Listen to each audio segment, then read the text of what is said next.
अरे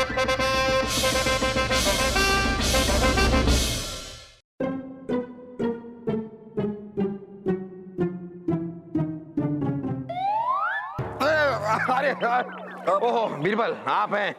जापना कीजिए। जापना आज इतना बड़ा दिन है, इतना महान दिन, रानी साहिबा का जन्मदिन। आज फिर महल में जश्न होगा। क्या हुआ जापना, इतना बड़ा दिन और आपके चेहरे पर ये मायूसी क्यों? क्या करें बीरबल, अब क्या बताएं आपको। रानी साहिबा का जन्मदिन है, हम तहे दिल से खुश हैं, इस बात की खुशी है हमें। हाँ। लेकिन ये जो रानी साहिबा जरूरत से ज्यादा खर्चा कर रही है अपने जन्मदिन पे, ये भी तो ठीक नहीं है। अरे बीरबल आप समझिए, जितना वो खर्चा कर रही हैं हमारा शाही खजाना आधा हो जाएगा। हाँ, आपको शायद पता भी नहीं है। आप ये फहरिस्त देखिए, खर्चे की फहरिस्त एक बार देखिए तो सही।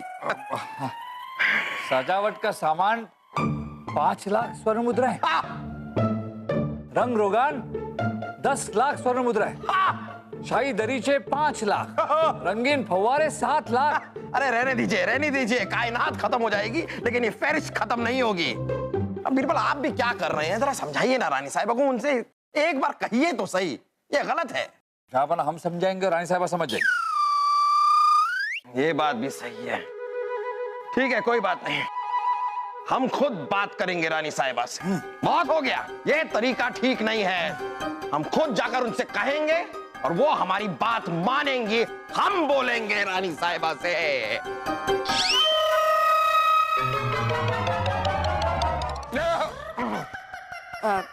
क्या हुआ जापना, आप हमसे कुछ कहना चाह रहे थे? हाँ रानी साहिबा, जापना कहना चाह रहे थे कि आपके जन्मदिन का जो खर्चा कब क्या कुछ भी ऐसा कुछ थोड़ी, ऐसा हम कुछ कहने ही नहीं वाले थे। रानी साहिबा हमें कोई बात नहीं करनी है, हमें तो बस एक छोटी सी गुजारिश करनी थी आपसे, छोटी सी मामूली सी, इतनी सी हल्की सी गुजारिश कि रानी साहिबा आपका जन्मदिन है, कितने खुश हैं हम, आपका जन्मदिन है।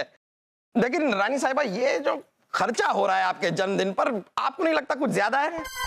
मतलब ये इतना धन जो आपके जन्मदिन पर निकल रहा है, नहीं आप समझिए इस बात को रानी साहिबा का, ये धन हमारा है भी नहीं, ये हमारी प्रजा, हमारी आवाम का धन है। ये उनकी तरक्की, उनकी बेहतरी के लिए ये धन इकट्ठा करके रखा है हमने, और ये इस तरह बेवजह यूं खर्चा हो जाए तो ठीक भी तो नहीं है ना रानी साहिबा। बात को आप समझ रही है ना? तो आप हमारे जन्मदिन से खुश नहीं? नहीं है, नहीं है या है? नहीं, हम कह रहे हैं कि नहीं, ऐसी कोई बात नहीं है, जन्मदिन से हम खुश हैं। तो फिर कैसी बात है जापना, हम मलिकाए हिंदुस्तान हैं, हमारे जन्मदिन का जश्न है, और आप खर्चा गिन रहे हैं? अब सोचिए ना, बड़े बड़े शाही खानदान से मेहमान आएंगे, उन्हें भी तो पता चलना चाहिए कि मलिकाए हिंदुस्तान का जन्मदिन कितनी आन बान और शान से मनाया जाता है। तुम्हारी कुंडली कहती है कि अगर ये जन्मदिन का अवसर मनाया गया तो आप अकाल मृत्यु का शिकार हो जाएंगे।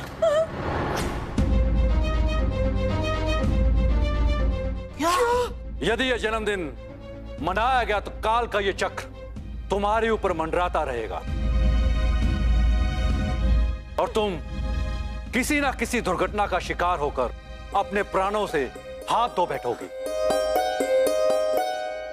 इतना ही नहीं, अगर यह जन्मदिन नहीं मनाया गया तो काल का यह चक्र पूरे मुगल साम्राज्य को अपनी चपेट में ले लेगा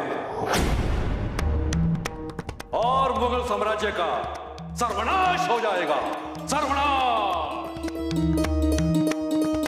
ये आप क्या कह रहे हैं मुनिवर? किसे? रुक जाइए, हमें जरा आपकी बात ठीक से समझने दीजिए। आप कह रहे हैं कि अगर रानी साहिबा अपना जन्मदिन मनाएंगी तो उनकी खुद की मृत्यु हो जाएगी, और अगर नहीं मनाएंगी तो हमारी ये पूरी मुगलिया सल्तनत तहस नहस हो जाएगी। ऐसा ही है बादशाह अकबर, ये भविष्य की चेतावनी है जो कभी टल नहीं सकती। माफ कीजिएगा रानी साहिबा, पर भविष्यवाणी, शगुन अपशगुन, हमें ये सब अंधविश्वास लगता है और हम अंधविश्वास में विश्वास ही नहीं करते। तो आपको क्या लगता है कि हम कोई साधु वाधु नहीं है, झूठे और पाखंडी पंडित हैं? अरे नहीं नहीं मुनिवर, आप तो बुरा मान गए। हम तो सिर्फ ये कह रहे थे कि हम आपकी बात से सहमत नहीं, और किसी भी बात पर सहमत होना ना होना ये इंसान का अपना अधिकार है। चलिए ठीक, आपके ज्ञान की बात करते हैं। अगर आप कहते हैं कि आप भविष्य देख सकते हैं, भविष्यवाणी कर सकते हैं, तो बताइए कि अगले कुछ क्षणों में हमारे साथ क्या होने वाला है। अगर आपकी भविष्यवाणी सही निकली तो हम उस पर विश्वास कर लेंगे।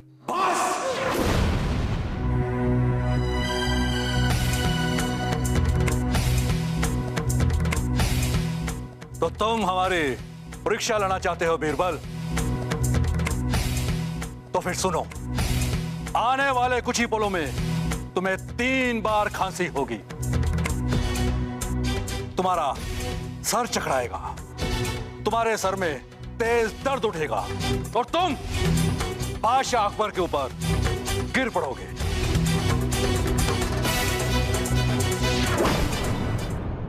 बादशाह अकबर, हमें जो कहना था हमने कह दिया, निर्णय अब आपको करना है। जय भोलेनाथ,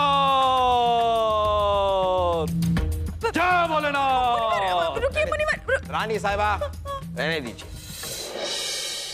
हमारा अनुष्ठान सफल रहा, अब आपको चिंता करने की कोई आवश्यकता नहीं है।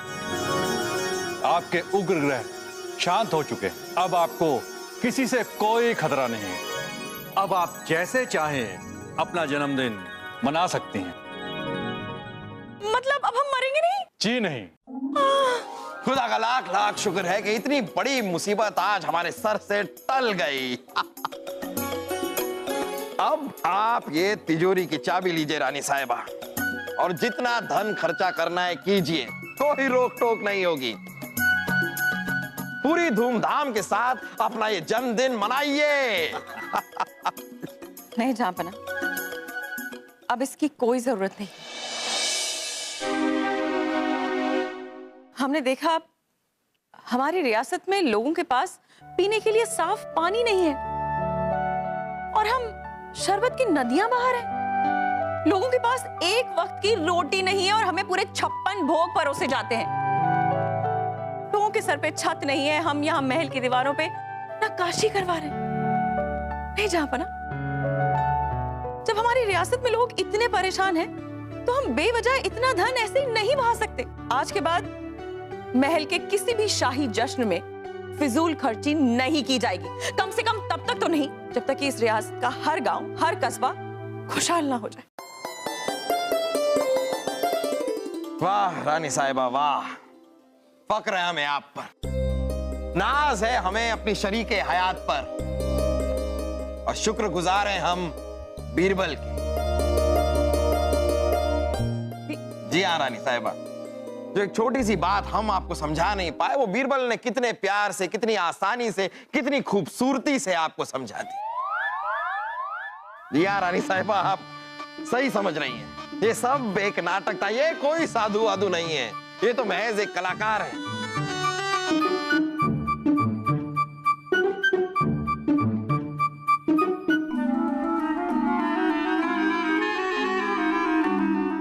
अरे चंपकलाल तू? हाँ मैं।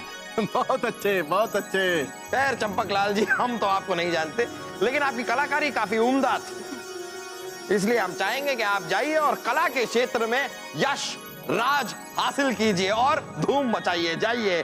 जी जहांपना।